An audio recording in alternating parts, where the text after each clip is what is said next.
Tax में rebate मिलना चाहिए लोगों को। इनकम टैक्स में और क्या क्या सरकार को? ड्यूटीज कम होनी चाहिए। बहुत ज़्यादा टैक्स लगे हुए हैं व्यापारी आदमी के ऊपर, ये ख़त्म करके कुछ सिंपल सा टैक्स लगना चाहिए। फॉर्मेलिटी वगैरह जो है व्यापारियों के अंदर ये कम होनी चाहिए। It was in the news कि वो 5 लाख की जो है लिमिट जो है वो 5 लाख की कर रहे हैं, एग्जाम्पशन लिमिट जो है। So if it is done I think it will be very good. इतना भी हमें सीनियर सिटीजन का बेनिफिट दें, लग्जरी चीज़ों पर ब्रेक लगना चाहिए। सैलरी कास्ट is the highest tax payer, और सैलरी कास्ट का जो है लिमिट जो है इसको बढ़ा दिया जाए। ये 5 लाख कहते हैं, 5 लाख तो अभी नहीं कर पाएंगे ये, लेकिन इसको कम से कम 4 लाख रुपए कर देना चाहिए। और सीनियर सिटीजन अब 65 ईयर्स जो है उस पर आप एग्जाम्प्ट करें कम से कम 10 लाख की लिमिट। ना मैं आम हूँ ना मैं खास हूँ, मैं तो मध्यवर्गीय क्लास हूँ। मेरे कर से मेरा शोषण बंद करो। तो जो मेरे कर से मेरा शोषण हो रहा है, मुफ्त में सब चीज़ें बांटी जाती हैं, उसे बंद करा जाए और उसको जो है स्ट्रीमलाइन किया जाए और उसको रेट कम करके सबसे पैसा लिया जाए।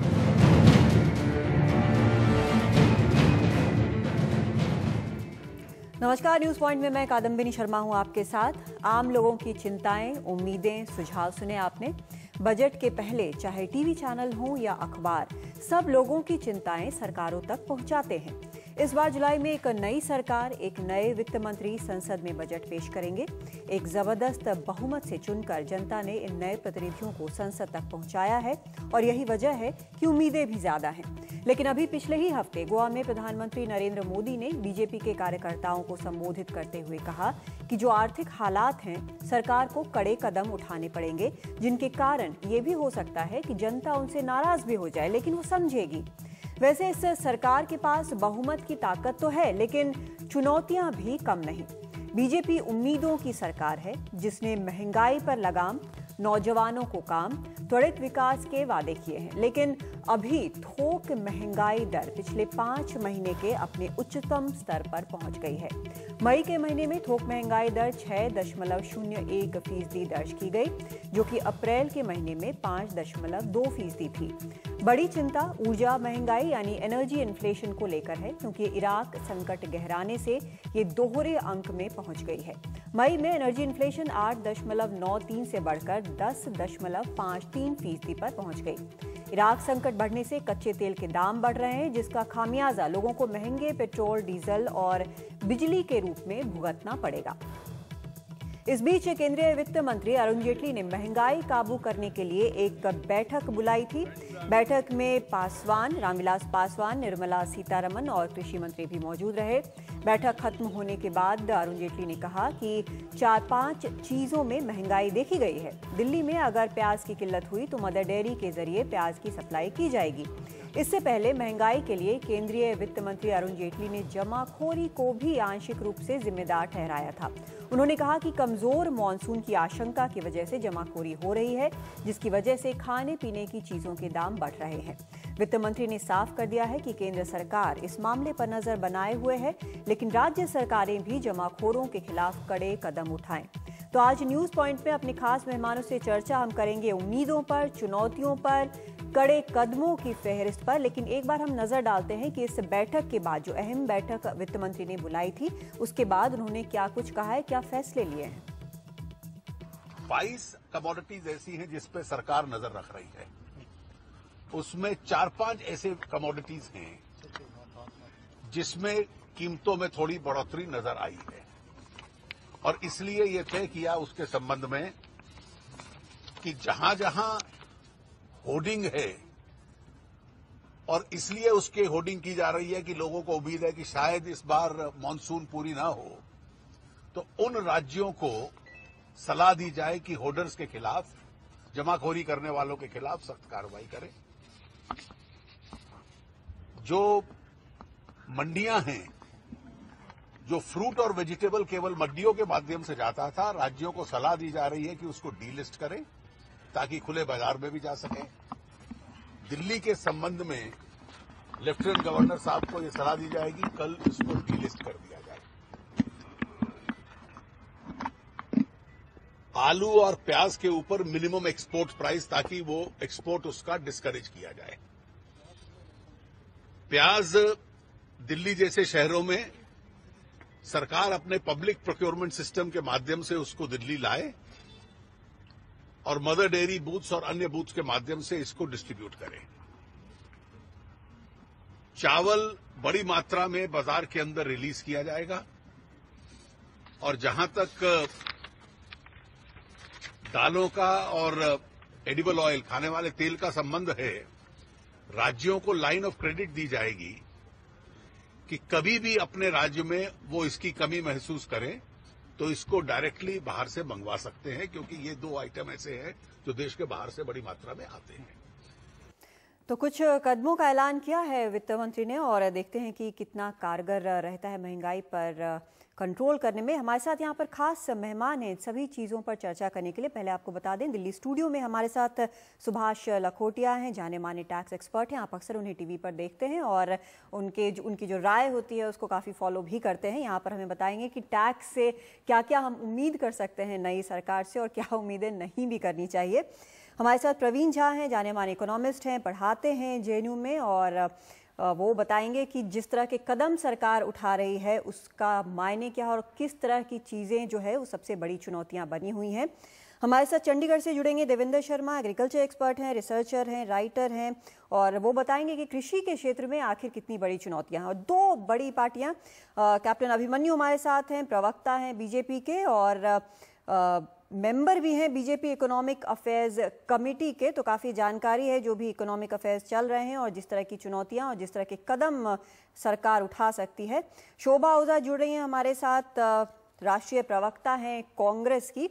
सबसे पहले मैं प्रवीण जी आपसे ही शुरू करना चाहती हूँ। अभी पिछले हफ्ते जब हम बात कर रहे थे तो आपने कहा था कि जमाखोरी जो है शायद उस पर कंट्रोल लगाना पहला एक इम्पॉर्टेंट स्टेप होगा, चाहे वो इमीडिएट स्टेप ही क्यों ना हो। जी निश्चित तौर पे बिल्कुल जो इमीडिएट स्टेप के तौर पे जो है उससे ज़्यादा महत्वपूर्ण कुछ नहीं है, क्योंकि हमने देखा कि पिछले 2-3 सप्ताह में ऐसा तो है नहीं कि सप्लाई में कोई कमी आ गई हो, लेकिन कीमतें जो हैं कुछ 20%, 22%, 31% तमाम बढ़ी हैं। उसके पीछे ये है कि एक स्पेकुलेशन वाली जो बात होती है और ये एक जो आशंका है कि मानसून शायद ख़राब हो सकता है, उसके अलावा जो एक अंतर्राष्ट्रीय स्थिति में जो परेशानी का आलम बन रहा है अब, हाँ। वो उसको और गहराएगा, उस संकट को और गहराएगा। इराक में खास करके जो हो रहा है, हाँ। और उसका जो तेल पे प्रभाव पड़ेगा, उससे जो तमाम किस्म के कुप्रभाव हमारी अर्थव्यवस्था पे पड़ेंगे, तो इन सब को आकलन में लेके जो इस बाजार में, खास करके मैं जमाखोरों के बारे में कह रहा हूँ, जो इसमें हैं, तो उनको लगता है कि भाई अच्छा मौका है, भागते भूत की लंगोटी से बहुत ज्यादा है अभी तो ये, तो लंगोटी नहीं बल्कि चोली दामन सब साथ कर लेंगे। हाँ। तो निश्चित तौर पे अगर उस पे बढ़िया कंट्रोल अगर ला सकेंगे, और इसमें केंद्र और राज्य सरकार दोनों की भूमिका होती है, और ये कहना आसान है, करना मुश्किल है। करना क्यों मुश्किल है? इसलिए मुश्किल है क्योंकि जो भी बड़ी पार्टी हैं, मैं सिर्फ बीजेपी के बारे में नहीं कह रहा हूँ, मैं और भी पार्टीज के बारे में, एक समस्या ये रही है कि काफ़ी हद तक उनकी फंडिंग जो है, हाँ। वो इन्हीं स्रोतों से आती है, और जब आप इन स्रोतों पे निर्भर करेंगे तो वो क्या मानेंगे। वो तो अब खास करके बीजेपी के बारे में ये कहा जाता है, आरोप है, मैं ये नहीं कह रहा हूँ सच है या गलत है, कि बीजेपी का एक बहुत बड़ा जो सपोर्ट बेस है वो इन्हीं गतिविधियों में जुड़ा रहता है, यानी कि वो जो व्यापारी वर्ग है और जहाँ इस तरह की चीज आप देखते हैं, तो वो तो कहेंगे भाई सैया भाई कोतवाल तो अब डर का है। हाँ, लेकिन चैलेंज उनके सपोर्ट से अब कहीं ज्यादा बड़ा हो गया, क्योंकि एक नेशनल लेवल पर है और एक इमेज का सवाल है। और शायद मेरा मानना है कि कैप्टन अभिमन्यु भी यहाँ पर बैठे कि ये सिर्फ 5 साल की या 6 महीने की बात नहीं है, लॉन्ग टर्म प्रोग्राम भी है। क्या कैप्टन अभिमन्यु?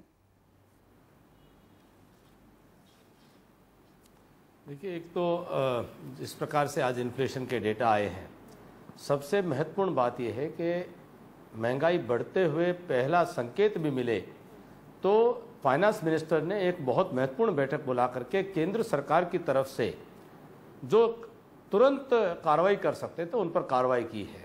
एक पोटैटो के और ऑनियन के मिनिमम एक्सपोर्ट प्राइस को उन्होंने तय कर दिया है, और साथ ही साथ मॉनसून की जो संभावनाओं को लेकर के कमज़ोर मॉनसून हो सकती है, तो स्टेट्स में जो होर्डर्स की एक पॉसिबिलिटी है कि वो होर्डिंग कर सकते हैं, उसको लेकर के राज्यों को आवश्यक सुझाव और हिदायतें दी गई हैं। देखिए, जहाँ तक होर्डिंग के ऊपर कार्रवाई की सवाल है वो राज्य सरकारों का काम है।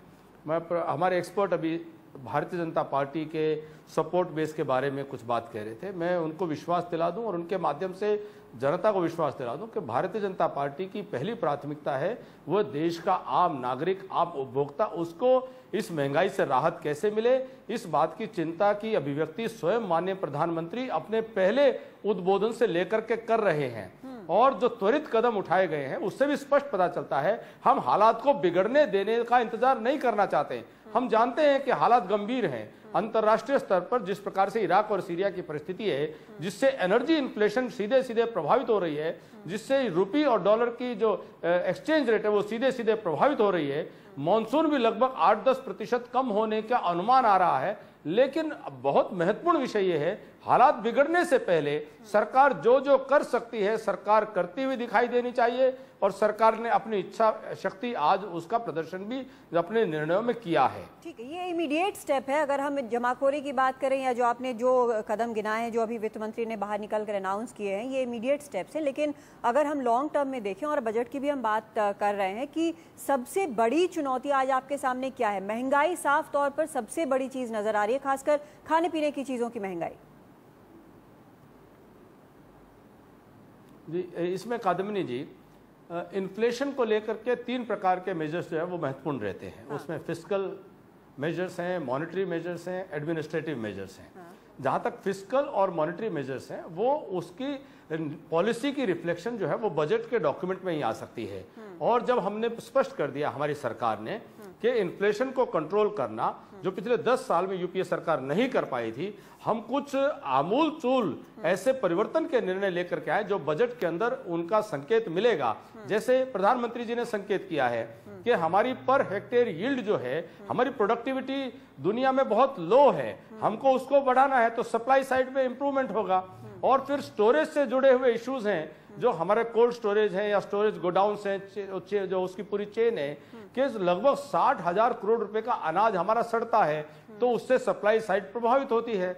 उसके अलावा उसका ट्रांसपोर्टेशन का है, उसका मार्केटिंग का मैकेनिज्म है। इन सब में रेवोल्यूशनरी चेंजेस की आवश्यकता है, जिसको लेकर के सरकार सजग है। और हमने पहले भी संकेत किया है, फॉरवर्ड ट्रेडिंग को लेकर के भी कुछ इश्यूज आए हैं। आज 22 कमोडिटीज जो हैं वो सरकार उनके प्राइसेस को मॉनिटर कर रही है। 4-5 कमोडिटीज के अंदर हमको जैसे ही उसके अंदर कुछ चढ़ाव दिखाई दिया है तो सरकार ने तुरंत उसके एक्सपोर्ट के ऊपर कंट्रोल के मेजर्स लगाए हैं। यही सब तो काम है जो सरकार को करने चाहिए। कुछ शॉर्ट टर्म है, कुछ लॉन्ग टर्म है, तो हमें पूरा विश्वास है कि सरकार की इच्छा शक्ति और दिशा सही है। बात करें शॉर्ट टर्म की बात आप कर रहे हैं, लॉन्ग टर्म की हम बात करें तो सिर्फ इतने से नहीं चलेगा, उसके आगे भी बढ़ना पड़ेगा। प्रवीण जी, जो यहाँ पर कैप्टन अभिमन्यु कह रहे हैं वो अभी फिलहाल इमीडिएट मेजर है, लेकिन लॉन्ग टर्म मेजर की हम बात करें तो शायद उससे भी 10 कदम आगे जाना होगा। काफी कुछ करना पड़ेगा, क्योंकि वहां जो गैप्स हैं और उन गैप्स को भरने के लिए जो आपको राशि चाहिए, उसके लिए आपका जो रिसोर्स मोबिलाइजेशन होना है वो कहाँ से होगा, उसके बारे में जो आप बार बार कह रहे हैं कि साहब हमें तो खर्चे कम करने हैं। अगर खर्चे कम करने हैं और आप कह रहे हैं जो आपके कमिटेड एक्सपेंडिचर हैं वही अगर 70-80% खा जाता है आपका, तो अब आप जो है मतलब वो कहते हैं ना कि टू रॉब पीटर टू पे पॉल, अगर उस तरह की चीजें करने लगेंगे कि आप जो है शिक्षा से कुछ पैसा निकाल के एग्रीकल्चर पे डालना चाहेंगे और 2 रुपया यहाँ से लिया 4 रुपया वहां डाला, उससे बात नहीं बनने वाली है। जो मेजर एफर्ट्स रिसोर्स मोबिलाइजेशन के जब तक आप करेंगे नहीं, इन खर्चों के बारे में आप कुछ नहीं कर सकते, ये बात स्पष्ट है। हाँ, लेकिन रूरल डेवलपमेंट की जो जरूरत है, सप्लाई चेन्स की जरूरत है, जितनी सारी बातें कैप्टन साहब ने बताई अभी हमें, उनके लिए जिस किस्म के इन्वेस्टमेंट की आवश्यकता, जो निवेश है वो आएगा कहाँ से निवेश। जहां तक विदेशी निवेश की बात है वो आपके लिए खुला है, कोई उसमें निवेश कर ही नहीं रहा। आप किसी को मना तो नहीं कर रहे हैं कि भाई आप जो है वेयर हाउस में पैसा नहीं लगाओ, स्टोरेज में नहीं लगाओ, कोई नहीं करता है, क्योंकि इनके जो जेस्टेशन लैग्स होते हैं वो एक समय लेता है जिससे आपको प्रॉफिट उससे मिलता है। अब यहाँ सब इस मौके के तलाश में है कि जल्दी से जल्दी जो है हमारी प्रॉफिटेबिलिटी बढ़े, जो एक लंबे समय के निवेश के बारे में कहीं कोई सोच नहीं रहा है। तो ये जो मुद्दे हैं, जैसा कैप्टन साहब ने बिल्कुल सही कहा कि ये मॉनिटरी और फिस्कल, अब ये जो दोनों चैलेंजेस हैं, फिस्कल वाला जो चैलेंज है मैं मानता हूं कि ये बहुत ही बड़ा चैलेंज है और बहुत ही बड़ा सरदर्द है, क्योंकि आसान कुछ वहाँ है नहीं। जहाँ तक मॉनेटरी पॉलिसी का सवाल है, वहाँ पे हम देख रहे हैं पिछले कई वर्षों से कि एक जो समझिए कि कंप्लीटली डिस्क्रेडिटेड, जिसको मैं कहता हूँ मॉनेटरी फंडामेंटलिज्म, जो मौद्रिक नीति है उसके माध्यम से आप इन्फ्लेशन को कंट्रोल करना चाहते हैं। जब आप जानते हैं कि 60-70% जो आपका जो कमोडिटी का दायरा है उससे वो कहीं जो है उसका कोई संबंध है ही नहीं। लेकिन बात जो है यहाँ पर कैप्टन अभिमन्यु जो बार बार कहते हैं और बीजेपी के कई नेता कहते हैं, घूम फिर कर शोभा ओझा इस बात पर आ जाता है, ये सारी चीज वहां पहुंच जाती है कि यूपीए ने हालत इतनी खराब कर दी है कि अब एक बिटर पिल या हार्श मेजर्स लेने पड़ेंगे। लेकिन आपको अभी जो इमीडिएट मेजर्स लिए हैं और जो लॉन्ग टर्म मेजर्स लिए हैं, कितनी उम्मीद लग रही है शोभा ओझा? देखिए, बड़े नारे बुलंद किए गए थे कि बहुत हो गई महंगाई की मार, अब की बार मोदी सरकार, मोदी जी आएंगे अच्छे दिन लाएंगे। तो अब अच्छे दिन की शुरुआत जनता के लिए हुई ना हुई हो, पर सरकार के लिए अच्छे दिन की शुरुआत जरूर हो गई है। जो सत्ता पाने का एक सपना पूरा हुआ, अब जनता चाहे महंगाई की मार खाती रहे, जिस महंगाई को सबसे बड़ा इश्यू बना के भारतीय जनता पार्टी ने चुनाव लड़ा था, वो महंगाई उन्होंने विश्वास दिला दिया था जनता को कि हम आएंगे और जादू की छड़ी है और तुरंत महंगाई खत्म कर देंगे और अच्छे दिन आ जाएंगे। पिछले 5 महीनों में जितना इन्फ्लेशन नहीं था, 5.2 से कभी नहीं पार हुआ, अभी 6.01 चल रहा है फिलहाल। जिस इकोनॉमी की ये बात कर रहे हैं कि इन्हें बिल्कुल बैंकरप्ट इकोनॉमी इनके हाथ में आई, तो जब एनडीए की 2004 की सरकार ने जो इकोनॉमी छोड़ी थी उससे 4 गुना 500 बिलियन US डॉलर, और अभी जो यूपीए सरकार ने छोड़ी है that is 2 trillion US dollars की उन्होंने इकोनॉमी छोड़ी है। तो 4 गुना अच्छी स्थिति में हम छोड़ के हमने इन्हें सौंपा है। तो ये कहना कि बैंकरप्सी में सौंपा है बिल्कुल झूठ है, बिल्कुल गुमराह कर रहे हैं। जिस तरह से इनने देश को गुमराह किया कि अच्छे दिन आएंगे पर महंगाई वहां की वहां ही है, सब लेकिन वो बार-बार ये भी कह रहे हैं कि ओवरनाइट भी नहीं हो सकता। जो आपने बोला कि जादू की छड़ी नहीं है, ये बात वो भी कह रहे हैं, और ये बात जब आप आम लोगों से बात करें तो वो भी कहते हैं। लेकिन इसमें एक सवाल है जो मैं ब्रेक के बाद आके कैप्टन अभिमन्यु से भी पूछूंगी, और उसके बाद टैक्स पे बहुत नजर रहती है, वो पूछना बहुत जरूरी है। सुभाष लाखोटिया जी से भी पूछूंगी। एक छोटा सा ब्रेक ले रहे हैं।